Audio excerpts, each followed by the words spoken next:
అసలు ఎందుకు పుట్టావండి నువ్వు? 24 గంటల బట్టలు ఉతుక్కొని అంట్లు దోవుకొని ఏడ ఉండి చచ్చిపోయి బొంద పెట్టడానికి మనం పుట్టింది. చచ్చిపోతాం కొన్ని రోజులకి, పనులు చేసి నడువులు పోయి కొన్ని రోజులకి పనులు కూడా చేయలేము, మంచం మీద పడిపోతాం. కోళ్ళలో కూతురు రోజు ముద్దబడేస్తాడు. కొన్ని రోజులకి ఎట్టో కొన ఊపిరితో ఉంటే నీళ్ళు పోయి తులసి నీళ్ళు అంటారు, తీసుకెళ్ళి సమాధి చేస్తారు, అయిపోయింది. ఇందుకా మనం పుట్టింది? ఈరోజు నీ ప్రాణం అడిగితే డబ్బులన్నీ బీరువాలో పెట్టా, డబ్బులన్నీ బ్యాంకులో వేసుకున్నా, తినుము ఆగుము సుఖించుము వెర్రివాడా. ఈరోజు నీ ప్రాణం అడిగితే హల్లెలూయా. మనం ఏదో పుట్టి చచ్చిపోవడానికి కాదు.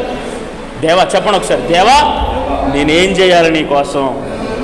ఈరోజు నేను ఒక మాట చెబుతున్నా చివరిగా, దేవుడి స్వరం సమూయేలుకే వినపడిందంటే ఆయన పట్ల ఒక ప్రణాళిక దేవుడికి ఉంది.